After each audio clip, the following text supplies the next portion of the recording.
center, this beautiful, overcast, slightly wet center, to meet someone for breakfast, and I'm late because, you know, there's just, anyways.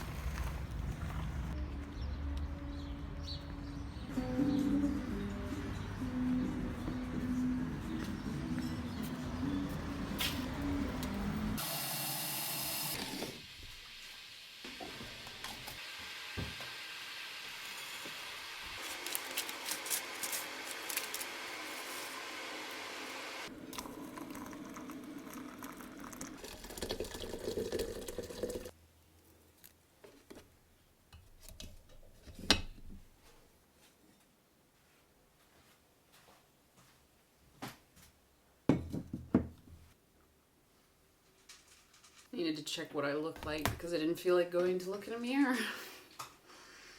So I went out to breakfast with a friend. It was really nice. And then I met another friend to go on a walk. It started raining and Leia literally screamed almost the entire time. It was just really rough. And then she screamed in the car on the way home. It started raining. I didn't have an umbrella, so I didn't want to get cold, so I made myself some tea to help myself warm up a little bit. I didn't have my morning tea anyways, I forgot. These past 2 weeks have been unusually difficult. I don't know if it seemed that way. I don't know if it looked like that in the videos, if it came across. I'm sure in some parts it came across more than others. So Luka does quite a bit of traveling for business, and he was gone this last weekend from Friday to Sunday. He was gone the week before that from Thursday to Sunday. It's not easy when he's not here, especially when it's successive weekends.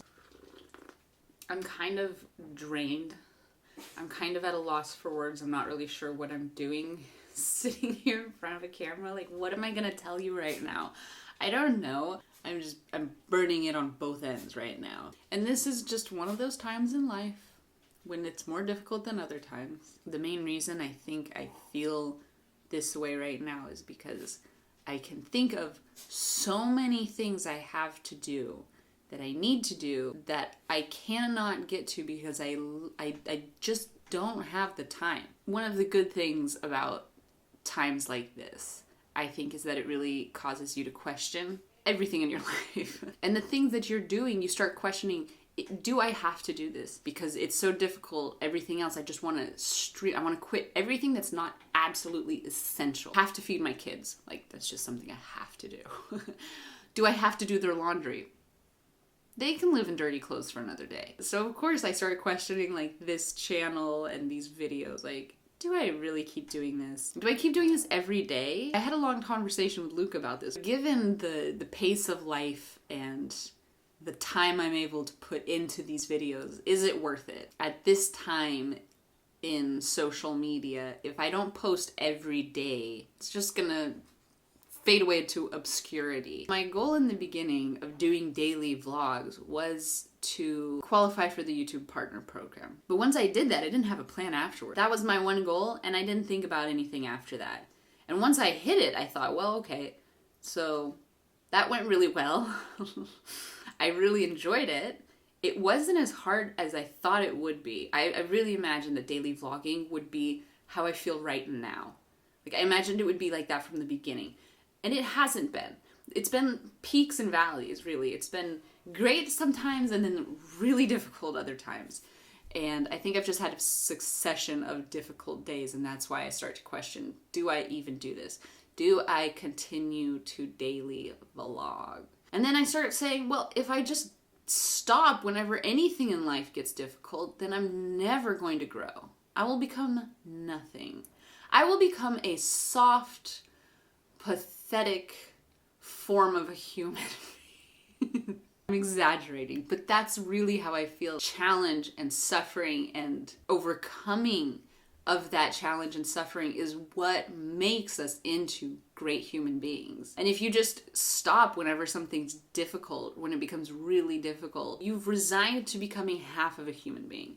On the other end of that, there's clearly a time and place when it becomes too much, or you are sacrificing too much and you need to stop what you're doing or reevaluate or make changes in some way. Which would be for me, like, if I could see that, like, I was suffering so much to the point where I was not being a good person for my family. That's a point where I say, okay, this is a sacrifice I'm not willing to make anymore. However, I don't think I'm there. I just think I had a rough couple of weeks, or a lot on my plate for the last couple of weeks. I was questioning all the things about this vlog. One of the things was, I thought by now I would have definitely hit 10,000 subscribers, and I haven't yet. Maybe by the time this is posted I will, which I plan to do a great video for that. And I started thinking, I know that I wasn't gonna grow like super, like I wasn't just gonna explode into like 1 million subscribers instantly, like I understand that.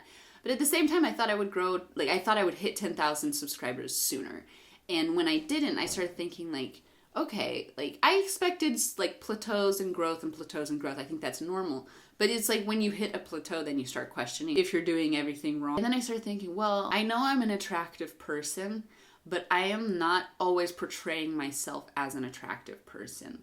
I could only make videos when my hair and my makeup is really nice, and I could put on this persona for you and like make that who I am in front of the camera, and that would probably get more views. The attractive, sexually appealing woman is going to get probably more views than the slightly frazzled mom with her hair messy and she's not wearing any makeup. That's just how social media works. And like there are a lot of women out there who are making videos. On their videos, they're always beautiful and they're always attractive, and that attracts a lot of people. And so I started like questioning, like maybe I'm making too much content where I am not making myself attractive. However, that really goes against a very deep value of mine that I, like, a promise I made to myself when I started this channel, which was that I wanted to show you what it was to be a real woman, to be a real mother, to be real.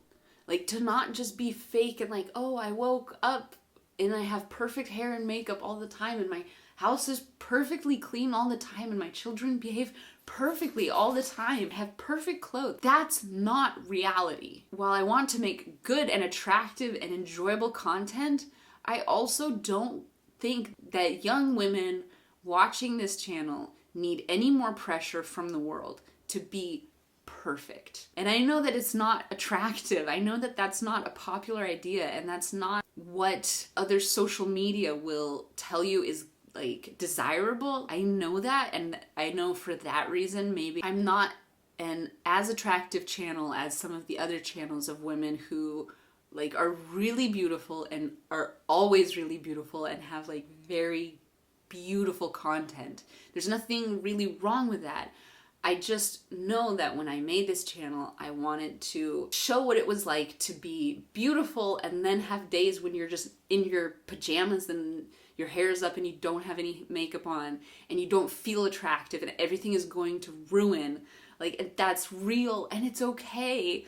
And that's like life. If that means that I'm not going to grow that fast, or that means that I will plateau in my subscriber count, I'm okay with that, because that was like the deal I made with myself when I started this channel. I'm not going to pretend. I'm not going to promote to you a life that I don't have. I'm not going to pretend to be someone I'm not. I'm going to show you the real me, the ups and downs, and like that's who I'm sharing with you. If that means I don't hit 10,000 subscribers for another week, who cares? Like, this is not just about putting out dumb little vlogs.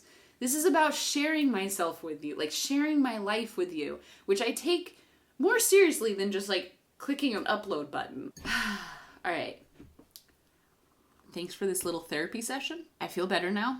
I appreciate you listening. If you want a channel that has a really beautiful woman in it with her life in perfect order and her hair and makeup are always on point, then this is probably not the channel for you. If you want to see the life of an American woman living in a small country in Europe, trying really hard to be the best she can be, but failing a lot, and sharing that and being honest and real about that, then you've come to the right place. And I hope that you find some value in that, and that it's helpful for you, that if you're having one of those insane days, that you know you're not alone, and that there's another person out there who feels just as out of her mind as you do. Don't worry, it will pass. Life goes on. I just have to remind myself that times like this are never here for very long. Times like these are what make life interesting and wonderful and beautiful and dynamic. If life was only ever good, we wouldn't know how good it is, because we would have nothing to compare it to, and we would be soft, squishy, boring little amoebas of people. Challenge is good. Suffering, pain, challenge, those all bring us into better human beings if we decide for it. Okay. One last thing. I am not a motivational speaker. I am not an inspirational speaker. There are people out there who do that, and they do a really good job of it. I'm not that person. I'm gonna share with you the real me and just like my life philosophy that gets me through life. If that's helpful for you, terrific. If you think that I'm out of my mind, terrific. I really don't care. I just hope that you're enjoying this. And if you do like it, that you please like this video. And if you do like me, that you please subscribe so I can hit my 10,000 subscribers so that I can pop this bottle of champagne. So as soon as I hit 10,000 subscribers, I have my bottle of champagne ready.